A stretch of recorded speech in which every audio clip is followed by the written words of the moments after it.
Aujourd'hui, il y a des mises à jour importantes en provenance de la Fédération de Russie. Ici, les forces ukrainiennes ont réalisé un nouveau succès retentissant en utilisant un drone naval sous-marin pour frapper et neutraliser un sous-marin russe qui s'abritait dans ce qui était considéré comme un port relativement sûr.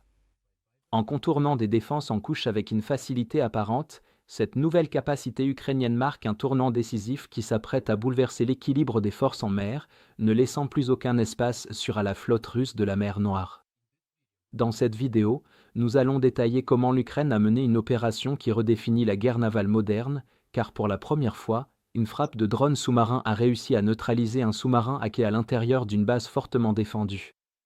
Lors d'une opération conjointe entre le service de sécurité d'Ukraine et la marine, une variante submergée du drone Sea Baby, connue sous le nom de Sea Baby, a frappé un sous-marin russe dans le port de Novorossiysk. Les images diffusées par la suite ont montré une puissante explosion sous-marine au niveau du quai, directement sur la cible, un sous-marin de classe Varshavianka d'une valeur d'environ 500 millions de dollars américains, l'un des atouts les plus importants restants de la Russie en mer Noire et porteur de missiles de croisière calibre utilisés contre les villes ukrainiennes. L'opération elle-même est le fruit de plusieurs années de développement et d'une planification méticuleuse, car les Ukrainiens ont dû prendre en compte les défenses denses et en couche de Novorossiysk, radars côtiers et avions de patrouille, patrouilleurs de surface, unités anti-saboteurs, sonars de détection de plongeurs, barrières physiques telles que barrages flottants et filets, et une surveillance constante du port.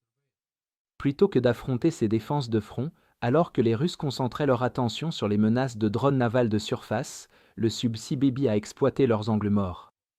Le drone sous-marin s'est probablement approché à faible vitesse le long du fond marin, utilisant sa signature acoustique minimale pour échapper à la détection sonar.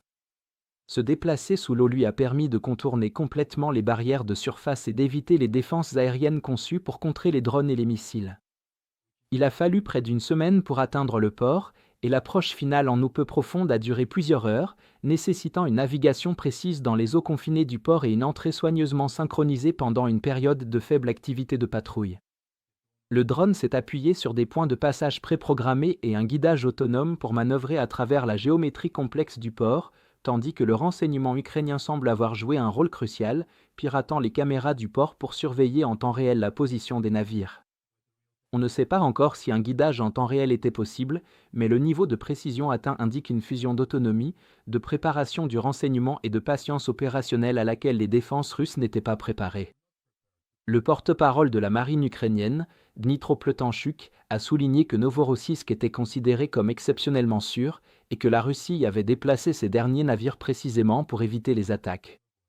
Le fait qu'un sous-marin ait été frappé alors qu'il était hacké met en lumière une vulnérabilité fondamentale. Même les sous-marins les plus silencieux sont exposés lorsqu'ils sont à l'arrêt, et la furtivité sous-marine fonctionne dans les deux sens. Les drones sous-marins sont particulièrement adaptés à la stratégie globale de l'Ukraine, car ils allient propulsion électrique silencieuse, coque discrète et système de navigation inertielle qui ne nécessitent pas de communication constante. Cela les rend extrêmement difficiles à détecter et à brouiller. Leurs atouts correspondent parfaitement à l'approche ukrainienne de la guerre asymétrique, frapper des cibles de grande valeur au cœur des défenses ennemies sans risquer d'équipage ni de plateforme coûteuse. Pour un coût de quelques milliers d'euros, plutôt que de centaines de millions, ces drones obligent la Russie à défendre un tout nouveau domaine, ce qui met encore plus à mal des ressources déjà sous tension. Les implications vont bien au-delà d'une seule frappe, car l'Ukraine a désormais ouvert la voie à des opérations sous-marines systématiques à travers la mer Noire. Sous-marins, frégates, corvettes, navires de débarquement, pétroliers de la flotte fantôme, pipelines sous-marins, quais de ravitaillement et réseaux de capteurs sont désormais exposés d'une manière que la Russie ne peut pas facilement contrer. Chaque frappe réussie accentue la pression sur la flotte russe pour qu'elle se disperse davantage, sapant sa capacité à projeter sa puissance en mer Noire et réduisant considérablement la capacité de la Russie à mener des frappes de missiles depuis ses sous-marins et ses navires. Bien que la Russie ait la capacité de lancer environ 40 à 50 missiles, elle déploie en pratique beaucoup moins de plateformes pour éviter les pertes, faisant souvent tourner entre 1 et 4 lanceurs. Lors des attaques menées tout au long de 2025, les tirs de missiles depuis la mer Noire lors de frappes majeures varient généralement de 4 à 10, dans le cadre de salves combinées plus larges avec des missiles aériens et des drones, et ce nombre devrait encore diminuer face à la menace croissante des nouveaux drones sous-marins ukrainiens.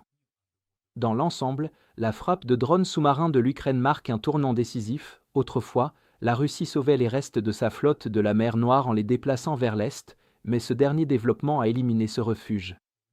En contournant les défenses en profondeur, en exploitant l'accès aux renseignements et en frappant par en dessous, l'Ukraine a démontré qu'il n'existe plus aucun endroit où se cacher. Avec le Bosphore fermé en vertu de la Convention de Montreux et des ports qui ne sont plus sûrs, l'équilibre en mer Noire continue de basculer, discrètement, implacablement, et désormais depuis les profondeurs. Si vous souhaitez explorer d'autres développements clés d'aujourd'hui, que nous n'avons pas pu couvrir dans cette vidéo, assurez-vous de visiter notre carte interactive d'actualité. La carte de base est entièrement gratuite, donc même avec un abonnement gratuit, vous pouvez suivre les mises à jour du front quotidiennement et prévisualiser les dernières nouvelles et les images de combat. Plus important encore, la carte vous permet de voir exactement où se déroulent les événements les plus significatifs, vous donnant un aperçu complet de la situation mondiale en seulement 5 minutes par jour. Le lien vers notre carte interactive se trouve dans la description ci-dessous. Merci d'avoir regardé cette mise à jour, et un merci spécial à tous ceux qui suivent déjà notre carte interactive.